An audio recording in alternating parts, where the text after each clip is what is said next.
Vamos aproveitar que hoje é sábado e eu vou te pedir alguns minutos para você entender exatamente por que esse governo se encontra em uma situação catastrófica e agora eles estão desesperados para sequestrar a CPMI, não só pela questão do estrago que isso pode fazer na imagem do governo, mas agora eles estão brigando para não serem presos. Esse governo cometeu crimes e a CPMI vai mostrar. Já ficou escancarado que todas as narrativas que esse governo vem projetando através da imprensa não passa de mentiras. Mas vamos direto ao assunto. Isso vai levar um pouco mais de 5 minutos. Normalmente meus vídeos não levam mais de 5 minutos, mas você vai entender agora por que esse governo está desesperado, ao ponto de que agora já não é uma preocupação de impeachment. Eles estão preocupados em não serem presos. Vamos lá, eu quero mostrar para você agora uma fala do Paulo Pimenta, responsável pela Secretaria da Comunicação, onde alguns dias atrás ele fez essa entrevista com a Globo News. O senhor disse que o Lula, por conhecer, por óbvio, né, o Palácio como poucos, perguntou claramente sobre as imagens ali em frente à sala presidencial. E o que disseram a ele, ministro? Essas imagens não existiam, essas imagens, a totalidade das imagens que existiam eram aquelas que foram fornecidas a ele, né? Aqui ele está falando que essas imagens não existiam, tá? O Lula não sabia, o Lula achava que não havia essas imagens. Mas agora eu quero mostrar para você uma entrevista que o Lula deu no dia 18 de janeiro, 10 dias após o ato dos vândalos. Nós temos filmagem, sabe, das câmeras que mostra quem participou, quem não participou. Nós temos filmagem.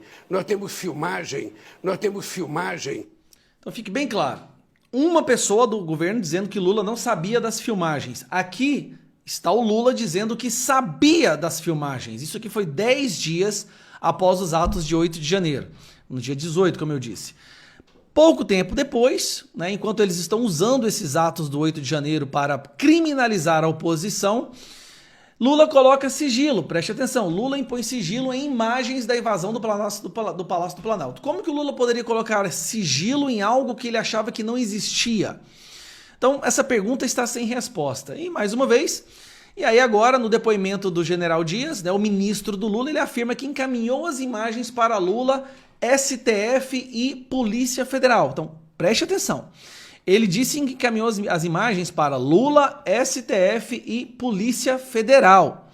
Só que aqui nós temos um documento do ministro Alexandre de Moraes, onde ele está pedindo a quebra do sigilo. Olha, determina a quebra do sigilo da divulgação das imagens do dia 8 no Circuito Interno de Segurança Pública. E pediu para que essas imagens fossem enviadas para ele. Bom, dá para parecer que as imagens não haviam sido enviadas para o STF. Tanto é que aqui ele pede, ó, o ministro interino do GC envie cópia integral da sindicância instaurada, a Polícia Federal realize depoimento de todos os servidores do GC. Aí, o que nós entendemos aqui? Que foi determinado que essas imagens fossem enviadas, elas não foram enviadas e, na verdade, foram colocadas sob sigilo. Tanto é que o Alexandre de Moraes, o ministro Alexandre de Moraes, está dizendo aqui, ó, que é para que determinam a quebra de sigilo. Até aí, tudo bem? Então agora nós vamos para a próxima parte, que é essa daqui, ó. Ex-chefe da GSI do Lula diz à Polícia Federal que houve um apagão geral no 8 de janeiro. Ele deu um depoimento durante 5 horas. E durante essas 5 horas, ele falou que... Eu fiz o seguinte, eu peguei o depoimento e separei as melhores partes para você dar uma olhada. Então, eu vou fazer uma troca agora, que eu queria que você me acompanhasse, porque... Cadê? Aqui. Deixa eu colocar do tamanho certo para você entender o que é que eu tô falando. Vamos lá. Esse aqui é o documento em questão. Eu peguei o depoimento. Ó, a CNN teve acesso à íntegra do depoimento. Olha o que o general disse. Vou até aumentar um pouquinho para ficar maior. Vamos lá. Ele disse o seguinte, ó, que isso já estava sendo tratado pela equipe de transição e essa era uma das pautas da preocupação da equipe de transição. Qual era uma das dúvidas, né, das preocupações? Sobre as manifestações antidemocráticas. Estava sendo tratada pela equipe de transição. Continuando. E aí ele disse que deixa registrado que o acompanhamento dos movimentos são de atribuição do Ministério da Justiça. Ministério da Justiça, Flávio Dino. Secretaria de Segurança Pública e Ministério da Defesa, que é o Múcio. Quem estava responsável era o Flávio Dino. Mais uma vez, o Flávio Dino era responsável pelo acompanhamento daqueles atos e dos relatórios que estavam sendo enviados pelas instituições de inteligência. Mais aqui embaixo, olha só, que não tem conhecimento a respeito de ações radicais que ocorreriam em manifestações na cidade de Brasília entre 6 e 8 de janeiro. Porém, a ABIN já falou que havia enviado relatórios para todos os institutos, todas as áreas do Estado, avisando que haveria essas invasões. Houve relatórios falando isso, mas aqui nós temos o ministro da GSI dizendo que não recebeu.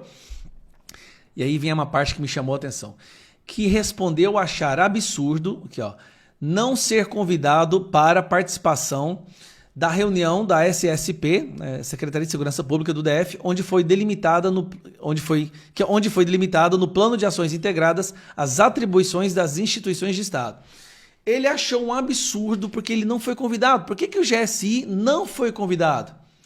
Que o GSI sempre é convidado a participar, inclusive participou da reunião de elaboração da PAI referente à posse presidencial. Que é indagado se recebeu informações da inteligência da ABIN a respeito do aumento do fluxo de ônibus e a chegada de pessoas após 6 de janeiro, informou que não recebeu qualquer relatório de inteligência. Bom, a ABIN disse que enviou. A ABIN já soltou nota falando que enviou todos, enviou relatório para todo mundo. E aqui nós temos o ministro do Lula dizendo que não recebeu. E culpando o Flávio Dino, para piorar, né? E aqui embaixo, cadê? Aqui. Que tem conhecimento... Aqui chamou atenção uma coisa, galera. Ele falou que tem conhecimento que o Palácio foi invadido às 15h41. E que ele chegou no Palácio do Planalto por volta de 2h50. Pera aí. Nós temos aqui ele dizendo que chegou no Palácio do Planalto às 2h50, que o Palácio foi invadido quase que uma hora depois, mas logo aqui embaixo ele fala que é possível o declarante ter entrado no Palácio do Planalto às 16. Pera aí. Aqui em cima ele fala que chegou às 2h50. E aqui embaixo ele fala que chegou às 16. Olha a contradição no horário. Primeiro porque ele chegou quase uma hora antes das invasões. E aqui depois ele fala que chegou lá só às 16. Não, peraí, não faz sentido. Algo muito errado, ele tá escondendo alguma coisa. Que todas as pessoas que aparecem nos vídeos do Terceiro Piso já foram identificadas e os nomes encaminhados pelo atual ministro interino do GSI ao ministro do STF, Alexandre de Moraes. Espera aí. Não enviaram os vídeos, mas enviaram os nomes das pessoas. Tanto é que o ministro Alexandre de Moraes teve que... Cadê? Tanto é que o ministro Alexandre de Moraes teve que quebrar o sigilo e pedir para que todas essas informações fossem enviadas para ele. Gente, tem alguma coisa muito errada acontecendo. E aqui no final, que indagado se o declarante entende se houve apagão da inteligência, respondeu que acredita que houve um apagão geral do sistema pela falta de informações para a tomada de decisões. Só que as informações foram enviadas para o Ministério da Justiça, que é o Flávio Dino, e que não foram repassadas. Você está entendendo a gravidade? O crime que esse governo cometeu? Que todas as filmagens da Câmara de Segurança do Palácio do Planalto no dia 8 de janeiro foram fornecidas integralmente às instituições de Estado, sem omissão de possíveis filmagens. Ele alega que enviou, vamos lembrar, ele alega que enviou para o STF, mas agora nós temos o STF pedindo. Aparentemente não foram enviadas. Ou, às vezes, ele passou para o Ministério da Justiça para que o Ministério da Justiça enviasse e o Ministério da Justiça não enviou. A gente só tem conhecimento disso porque as imagens foram vazadas. Esse governo, ele não está correndo risco de sofrer um impeachment. Ele está correndo risco de serem presos. Presos por terem acobertado, fomentado, facilitado, produzido aqueles atos de vandalismo dentro dos prédios públicos no 8 de janeiro. O medo desse meliante, cadê o meliante? O medo desse meliante que você está vendo aqui, ó, é justamente porque ele está correndo risco de ser preso de novo. Foi colocado na cena do crime e mais crimes voltaram a acontecer. Esse vídeo foi longo, mas para você entender o porquê que esse governo está tão desesperado e agora vai fazer de tudo para sequestrar a CPMI. E o problema é que o responsável, a pessoa que tem a autoridade de poder escolher membros, é o maior capacho da facção criminosa que o Brasil já viu, que é o Rodrigo Pacheco, que foi reeleito presidente do Senado.